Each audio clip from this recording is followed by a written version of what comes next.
Hello, dear one. Once again, you are most welcome to our YouTube channel Social Literary Stump. तो आज हम आपको बताएंगे 12th class के फ्लेमिंगो की एक बहुत ही शानदार स्टोरी, जिसकी राइटर हैं एनिस जंग, जिनका जन्म 1964 में राउरकेला में हुआ था, लेकिन इनका चाइल्डहुड और एडोलेसेंस मीन्स बचपन और किशोरावस्था हैदराबाद में बीता। इनकी प्राइमरी से सीनियर सेकेंडरी तक की एजुकेशन हैदराबाद में हुई। उसके बाद हायर एजुकेशन के लिए ये यूनाइटेड स्टेट्स ऑफ अमेरिका चली गई। इनफैक्ट एनिस जंग के पेरेंट्स भी राइटर ही थे। यूएसए से आने के बाद एनिस जंग ने एक राइटर के तौर पर अपना करियर इंडिया में ही शुरू किया था। ये जो लेसन है ना, ये एनिस जंग की एक book lost spring stories of stolen childhood का एक एग्जर्प है, एक अंश है। अपनी इस कहानी में एनिस जंग गरीबी से पिसता हुआ जीवन और समाज की उन परंपराओं, ट्रेडिशंस को एनालाइज करती हैं जो इन गरीब बच्चों के एक्सप्लॉयटेशन का एक मेन रीजन है। तो डियर वन, मैं 12th क्लास के फ्लेमिंगो के second lesson the lost spring means stories of stolen childhood के इस एग्जर्प को शुरू करता हूं। लेकिन उससे पहले मैं आपको याद दिला दूं, अगर आपने हमारे YouTube channel social literary stump को अभी तक भी सब्सक्राइब नहीं किया है तो प्लीज अभी कीजिए, और बस साइड के बेल आइकन को हिट करना ना भूलें, ताकि आपको हमारे न्यू वीडियोस के नोटिफिकेशंस मिलते रहें। और हाँ, आप इस वीडियो को आखिरी तक जरूर देखिए, ताकि आपको इस वीडियो का पूरा बेनिफिट मिल सके। तो ठीक है डियर वन, ये जो हमारी राइटर हैं, क्या नाम है राइटर का? जी बिल्कुल ठीक सोचा आपने, एनिस जंग।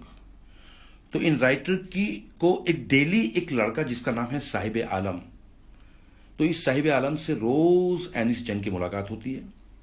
आपको मैं ये भी बताता चलूं कि साहिब आलम का जो मीनिंग है ना, वो है the Lord of the universe, means इस पूरे ब्रह्मांड का मालिक। लेकिन अनफॉर्चुनेटली अपने नाम का ये मीनिंग साहिब आलम को नहीं पता था।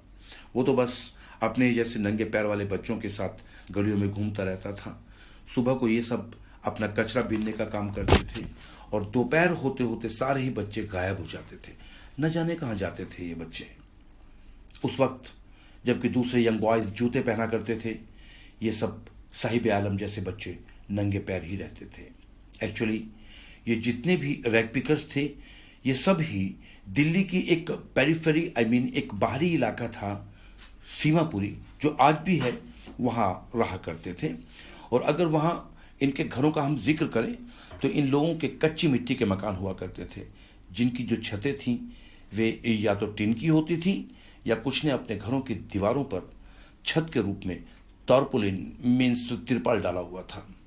अगर हम वहाँ के एनवायरनमेंट की बात करें तो इतना गंदा एनवायरनमेंट वहाँ का था कि ना तो वहाँ सीवेज था, ना नालियाँ थी, ना पानी था पीने के लिए। अरे यार, मैं तो सोच सोच के हैरान हूँ कि वो लोग आखिर वहाँ रहते कैसे होंगे। और जिस वक्त एनिस जंग ने ये स्टोरी लिखी, उस वक्त उन लोगों को वहाँ सीमापुरी में रहते हुए करीब 30 वर्ष हो चुके थे, और उस वक्त करीब 10,000 रैग पिकर्स वहाँ रहते थे। इनफैक्ट 1971 में ये लोग बांग्लादेश से यहाँ दिल्ली में आकर बस गए थे। आपकी जानकारी के लिए मैं बताता चलूँ कि इन लोगों के उस वक्त ना तो कोई आइडेंटिटी कार्ड्स थे, और ना ही इंडिया में रहने का कोई परमिट कार्ड ही था। और एक मजे की बात आप देखिए कि क्योंकि ये स्टोरी दिल्ली के सीमापुरी की है, तो इनका ही रेफरेंस दिया जा रहा है। वैसे इस वक्त भी और आज के समय में देखें तो यही बांग्लादेशी लोग देश के हर बड़े शहरों में एक अच्छी खासी क्वांटिटी में रहते हैं। एनीवे, तो उस वक्त भले ही इनके पास आइडेंटिटी कार्ड या परमिट कार्ड नहीं थे, लेकिन उनके पास एक लीगल डॉक्यूमेंट था, और वो था इनका राशन कार्ड, जो उनको वोट डालने या अनाज वगैरह खरीदने के लायक बनाता था। लेकिन इन लोगों को अपनी किसी भी पहचान से ज़्यादा भोजन चाहिए था, वो भोजन जो इनको जिंदा रखता। इनकी औरतें भी जो थीं, वे बिल्कुल तार तार हो चुकी साड़ियों में ऐसे ही घूम घूम कर रैग पिकिंग करती रहती थी। एनीवे, ये एक यूनिवर्सल फैक्ट डियर वन कि बच्चे एक उम्र पर आकर बड़े भी बनते हैं, और जब ये बड़े बनते हैं तो जीवन जीने का जो संघर्ष, जो स्ट्रगल होता है, ये बच्चे भी उस स्ट्रगल का हिस्सा बन जाते हैं। और सीमापुरी में जो जिंदा रहने का मतलब ही रैग पिकिंग था, वो बिल्कुल अलग है। बल्कि यूं कहें तो बेहतर होगा कि अब ये रैग पिकिंग उन लोगों के लिए एक फाइन आर्ट बन गई थी। वे लोग अब इसी कूड़े कचरे को गोल्ड कहने लगे थे। कई बार कूड़े के ढेर में किसी बच्चे को कोई चांदी का सिक्का मिल जाता था, कुछ पैसे मिल जाते थे, तो अब उससे कहीं ज्यादा पाने की भूख उसकी बढ़ जाती थी। यह कूड़ा कचरा जहां बड़ों के लिए एक मीन्स ऑफ सर्वाइवल जीने का साधन था, वहीं बच्चों के लिए एक आश्चर्य का साधन होता था। कहानी आगे बढ़ती है। एक सुबह जो एनीस जंग हैं, वे साहब को एक क्लब की दीवार के पास खड़ा हुआ देखती है। वहीं दूसरी ओर दो यंग बॉयज व्हाइट ड्रेस में टेनिस खेल रहे थे। एनीस जंग ने देखा कि आज साहब भी व्हाइट शूज पहने हुए हैं। शायद किसी अमीर लड़के ने उन जूतों को फेंक दिया था।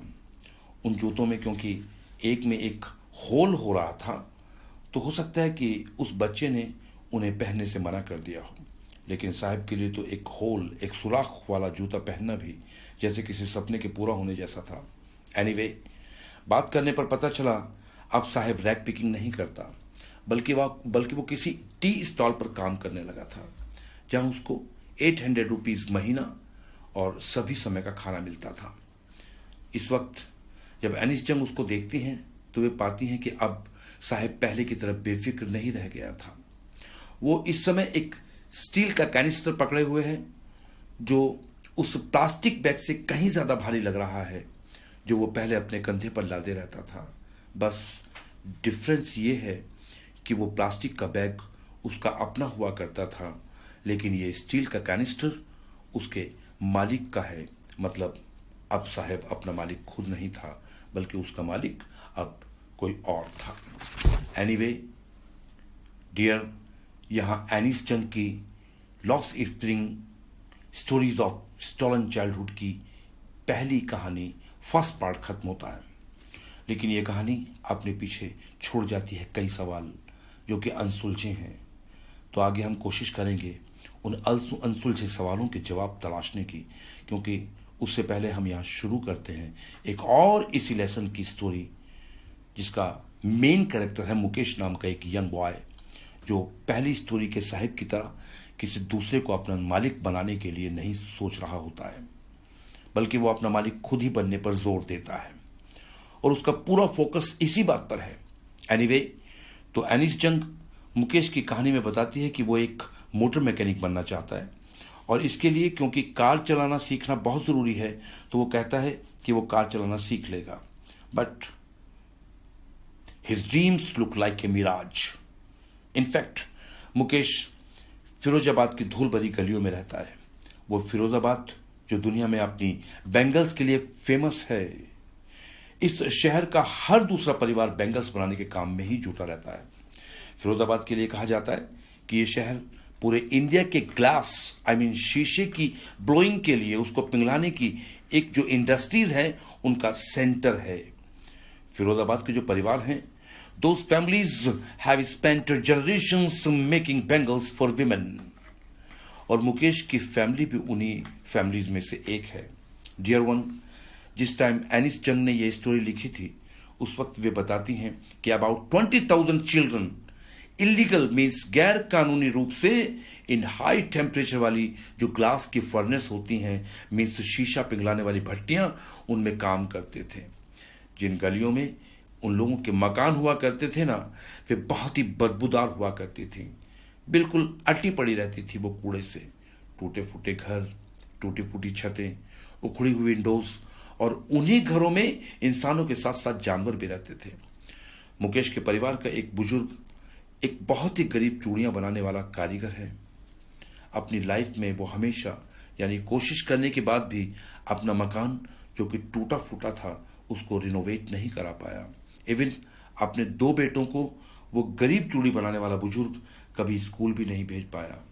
उस बुजुर्ग को सिर्फ और सिर्फ एक ही काम उसकी जिंदगी में आता था, और वो था सिर्फ बैंगल्स बनाना।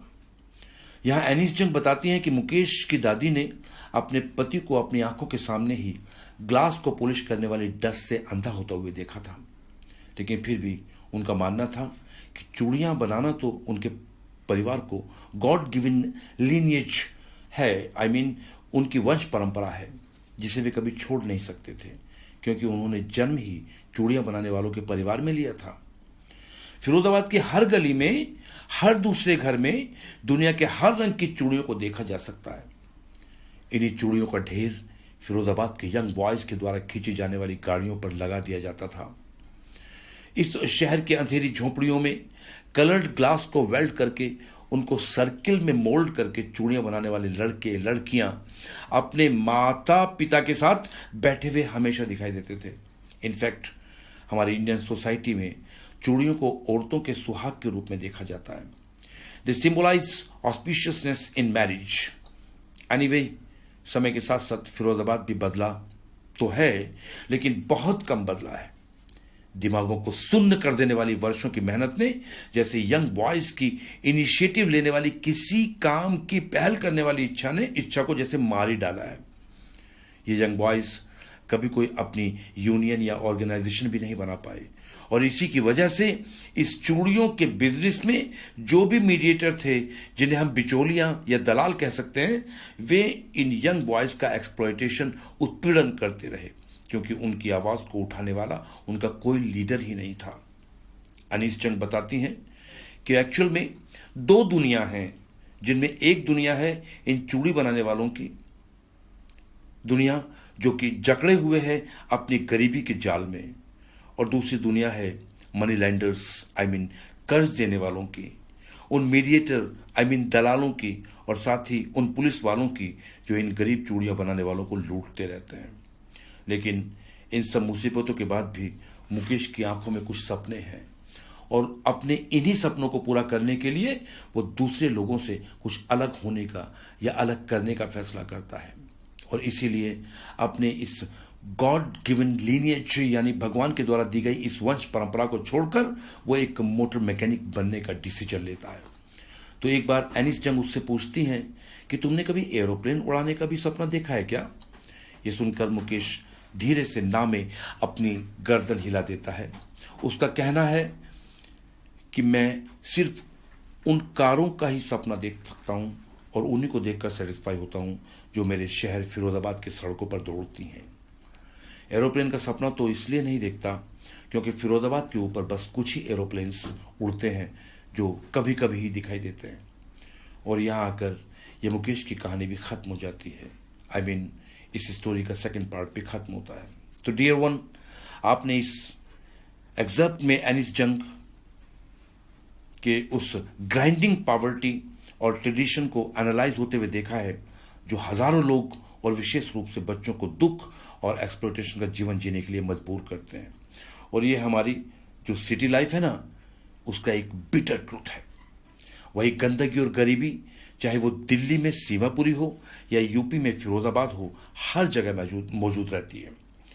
तो डियर वन, ये थी हमारी 12th क्लास के second lesson lost spring stories of stolen childhood की डिटेल्ड समरी। आपको कैसी लगी? Decision is yours. लेकिन इतना तो रिक्वेस्ट मैं आपसे एक बार फिर करूंगा कि अगर आपने अभी तक भी हमारे YouTube channel social literary stump को सब्सक्राइब नहीं किया तो अभी करें, और इसके बेल आइकन को हिट करना कतई ना भूलें, ताकि आपको हमारे न्यू वीडियोस के नोटिफिकेशन मिलते रहें। आपके लाइक्स और कमेंट्स हमें बूस्ट अप करेंगे, और हाँ, आपके सजेशंस एंड क्वेरीज आप हमें वीडियोस के कमेंट बॉक्स में भेज सकते हैं। So thank you very much. Till then, bye bye.